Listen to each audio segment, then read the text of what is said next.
अस्सलामुअलैकुम and welcome class. मैं हूं आपका टीचर सैयद बख्त, कर रहे हैं सेकंड ईयर मैथमेटिक्स और आई 2.9 का क्वेश्चन नंबर 3 करने लगे हैं which is quite entirely same with recent ones. बस एक छोटी सी चीज़ का चेंज आया है। क्या स्टेटमेंट को पढ़ेंगे तो काफ़ी अंदाज़ा हो जाएगा। तो स्टेटमेंट से ही शुरू करते हैं।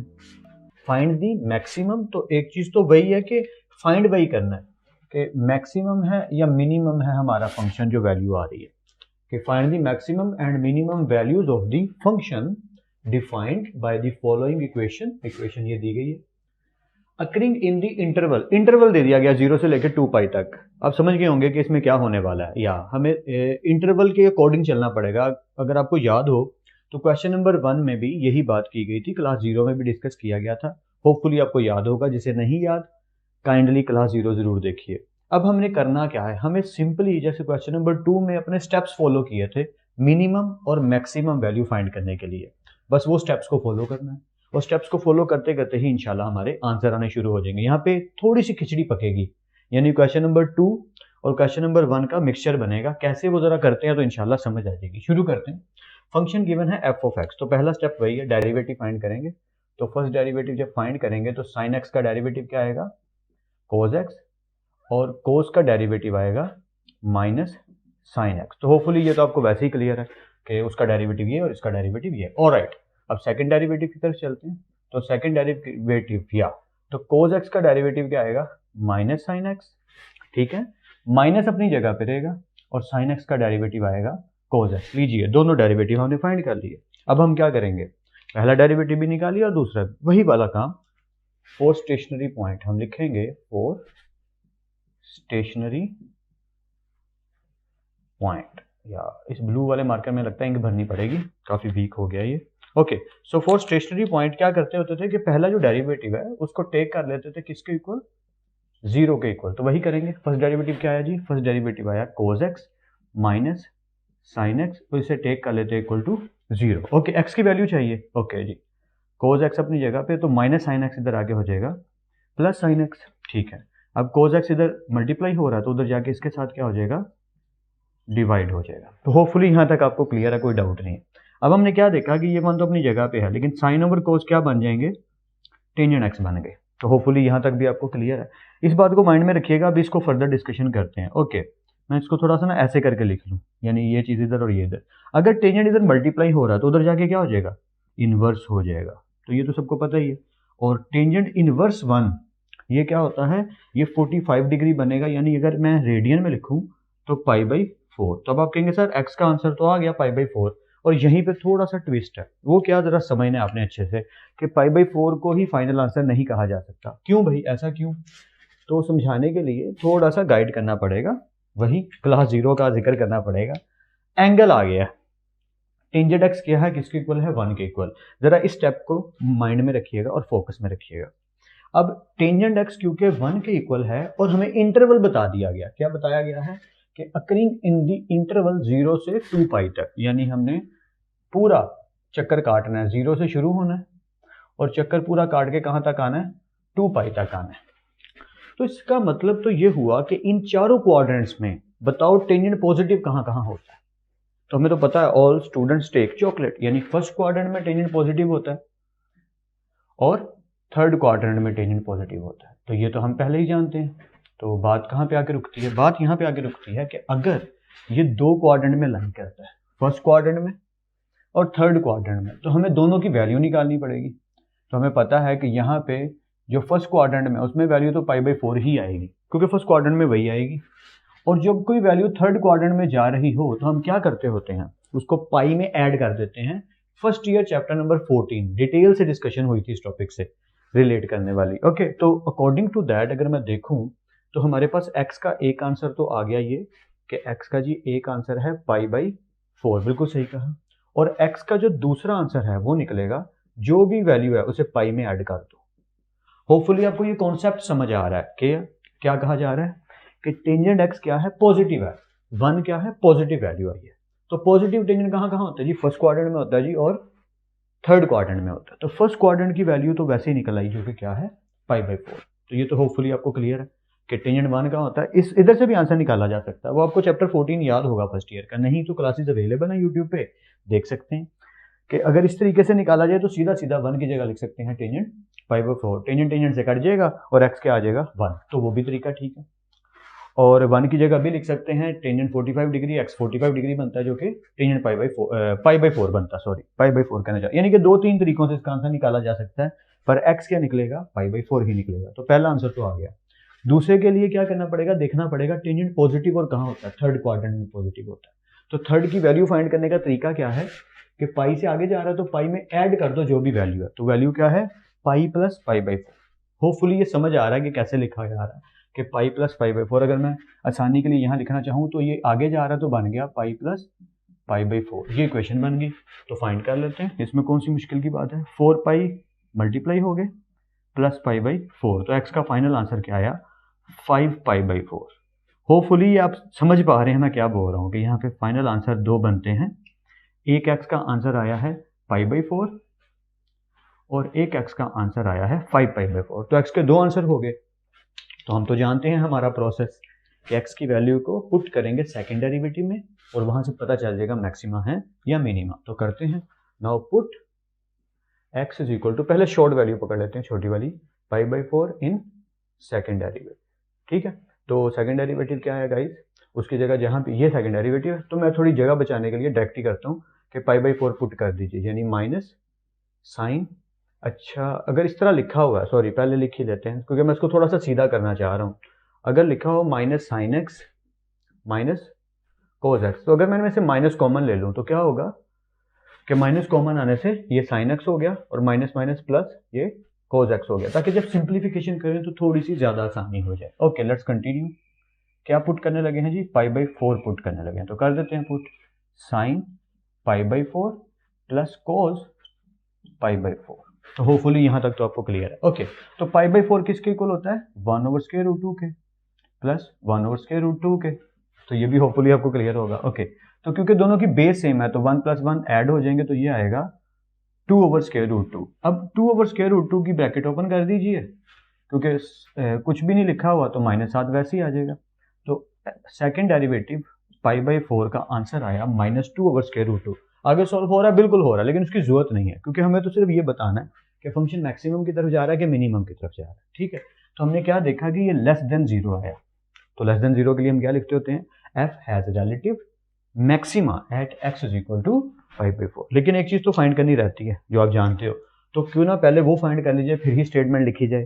तो मैं कुछ ऐसा ही करने लगा हूँ कि हम पहले फाइंड कर लेते हैं f, फंक्शन हमारा क्या है, फंक्शन है, यहाँ से मैं एक लाइन लगा देता हूँ कि ये हमारा एक हिस्सा हो गया, आंसर लिखना है तो इसलिए फंक्शन फाइंड करने लगे। ओके साइन π/4 x की जगह फंक्शन फाइंड करने लगे ना, फंक्शन की वैल्यू फाइंड करने लगे, समझ गया ना आपके मैं क्या कहना चाह रहा हूँ। तो एंड पे एक ही लाइन में लिख देंगे, हालांकि यहाँ लिख सकते हैं f has relative maxima at x is equal to π/4, लेकिन मैं एंड पे ही लिखूंगा। तो फंक्शन की वैल्यू भी निकाल लेते हैं, f ऑफ x की जगह पे π/4, साइन x की जगह पे π/4 प्लस cos x की जगह पे π/4। तो अभी अभी हमने डिस्कस किया कि साइन π/4 और cos π/4 की वैल्यू क्या होती है। तो साइन π/4 की वैल्यू होती है 1/√2 प्लस, और cos की भी वैल्यू होती है 1/√2, क्योंकि दोनों का फ्रैक्शन सेम है तो 1 + 1 क्या आ जाएगा 2/√2। अब क्योंकि फर्दर सोल्यूशन किया जा सकता है, पॉसिबल है, तो इसका मतलब ये होता है कि अगर सिंगल 2 लिखा है तो उसमें मैं लिख सकता हूँ 2 दफ़ा √2, क्योंकि अगर इनका स्क्वायर लूंगा तो 2 ही आएगा, समझ रहे हैं ना आप। ओके तो एक √2 कट गया तो बचा क्या, सिर्फ और सिर्फ √2। तो इसका मतलब हम फाइनल आंसर अपने ही प्यारे तरीके से लिखेंगे, क्या, f हैज रिलेटिव, क्या आया जी, नेगेटिव आया तो maxima at x is equal to π/4 comma and answer क्या निकला है f of π/4 is equal to √2। लीजिए ये आपका पहला आंसर बन गया। क्या मतलब सर पहला आंसर बन गया, पहला आंसर का मतलब ये बना क्योंकि हमारे पास x की 2 वैल्यूज हैं,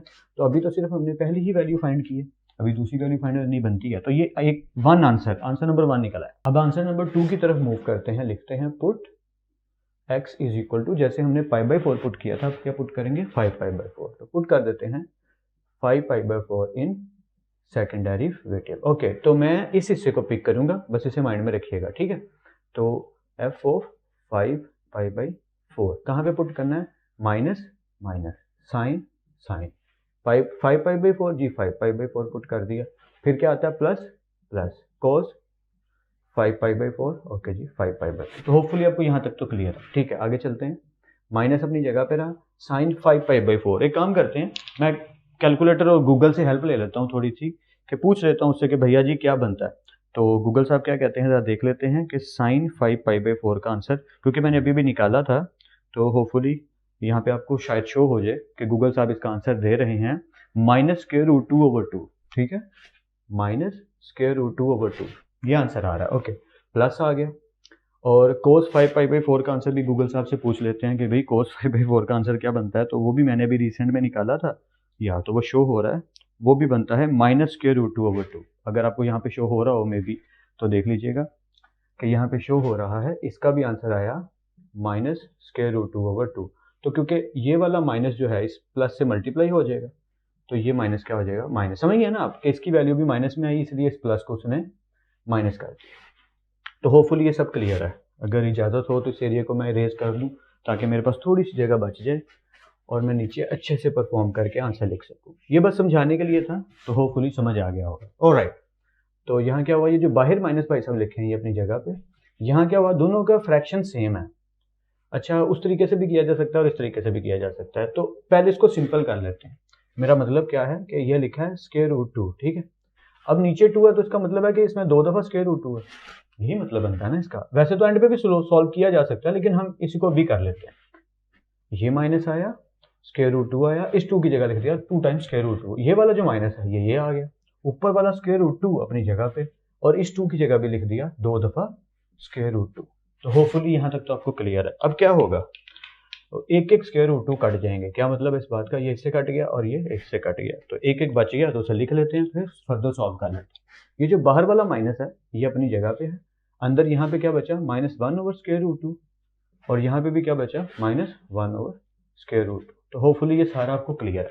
ऑलराइट, बाहर वाला माइनस अपनी जगह पे, अंदर क्या हुआ, क्योंकि फ्रैक्शन सेम है तो होगा क्या, माइनस माइनस ऐड हो जाएंगे, 1 और 1 क्या हो जाएंगे, 2 हो जाएंगे, और नीचे वाला √2 अपनी जगह पे है। तो फिर फर्दर वही बात हुई, क्या भला, कि ये माइनस और ये माइनस क्या हो गए, प्लस, ऊपर 2 लिखा है, तो 2 का मतलब है 2 टाइम्स √2, और नीचे क्या है 1 टाइम्स √2।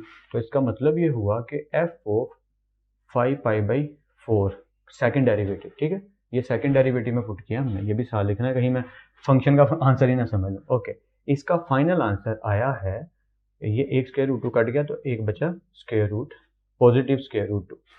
तो होपफुली ये आपको यहाँ तक क्लियर है। अच्छा, यहाँ पे क्योंकि नेगेटिव आया था, तो फर्दर आंसर हमने निकाला। हालांकि हम इसको इधर भी छोड़ सकते हैं कि प्लस में आ गया, चलो अब लिख दिया तो लिख दिया, यहाँ पुराने की तरह ही बना दें, पुराने की तरह ही बना देते हैं यार, इतना आंसर बनाने की जरूरत क्या है, जब हमें सिर्फ माइनस और प्लस ही चेक करना है, तो हम इतना ये तो जहद क्यों कर रहे हैं। तो माइनस माइनस क्या हो गया जी, प्लस हो गया, 2/√, विच इज ग्रेटर देन 0। अब क्योंकि ग्रेटर देन 0 है, तो यहाँ पे वही स्टेटमेंट बनी, f has relative minima at, तो लिख देते हैं यहाँ पे, क्योंकि जगह हमारे पास, f has relative minima at x is equal to 5π/4। Okay, अब फंक्शन फाइंड करना है तो फंक्शन फाइंड कर लेते हैं। फंक्शन क्या है हमारे पास, फंक्शन है ठहरे, पहले x की जगह उसकी वैल्यू लिख लीजिए 5π/4, क्या है साइन, और x की जगह क्या पुट करेंगे 5π/4, तो पुट कर देते हैं 5π/4, प्लस फिर क्या है cos, ओके जी cos, उस x की जगह क्या पुट करेंगे 5π/4। तो होपफुली ये सब क्लियर है, ठीक है। ओके, तो साइन 5π/4 की वैल्यू क्या आई थी, -√2/2 लिख लेते हैं, -√2 ओवर सिंपली 2। मैं इस साइड पे आ जाता हूँ ताकि लिखने में भी आसानी हो और आपको समझाने में भी। तो ये वैल्यू हमने पहले निकाली थी -√2/2, फिर ये प्लस माइनस हो जाएगा किसकी वजह से, इसकी वजह से, क्योंकि इसका भी आंसर क्या है -√2/2। तो होपफुली यहाँ तक तो क्लियर है। फिर वही वाला स्टेप जो मैंने पहले कहा था कि ये दोनों माइनस हैं, तो पहले सिंपल करके लिख लेते हैं ताकि एंड पे आंसर लिखने में आसानी आए। तो -√2 ये अपनी जगह पे है, और नीचे वाला जो 2 है वो भी अपनी जगह पे, लेकिन उसकी जगह मैंने 2 दफ़ा √2 लिख दिया। तो होपफुली ये भी क्लियर होगा, माइनस ये वाला आ गया, ऊपर वाला √2 अपनी जगह पे, और नीचे ये 2 है, तो इसका मतलब 2 टाइम्स √2, यही बनता है ना मतलब, या। तो होपफुली आपको यहाँ तक समझ आ रही है।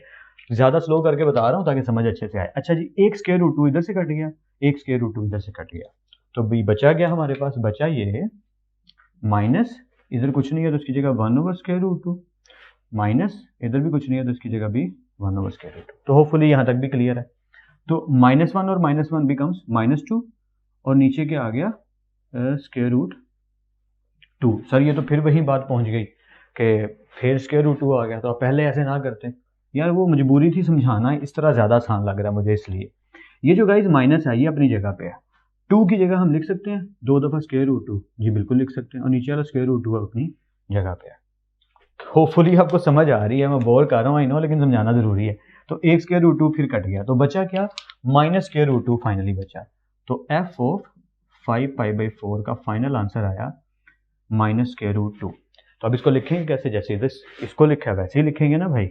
क्या लिखेंगे, f हैज़ रिलेटिव, क्या आया था ग्रेटर देन, तो मिनिमा आएगा, relative minima at x is equal to 5π/4 and f of 5π/4 which is equal to -√2। लीजिए ये आपका फाइनल आंसर बना। तो एक फाइनल आंसर ये है और एक फाइनल आंसर ये है, तो दोनों आंसर हमने निकाल लिए। एंड होपफुली कि आपको समझ आ गई होगी। कहीं भी डाउट है तो वीडियो को पीछे करके आप देख सकते हैं, प्रैक्टिस जरूर करनी है ज़्यादा दफ़ा। तो मैं साइड पे हट जाता हूँ ताकि आप इसको अच्छे से नोट कर सकें। सो लेट्स कंटिन्यू गाइज, अगले क्वेश्चन की तरफ बढ़ेंगे इस क्लास के बाद।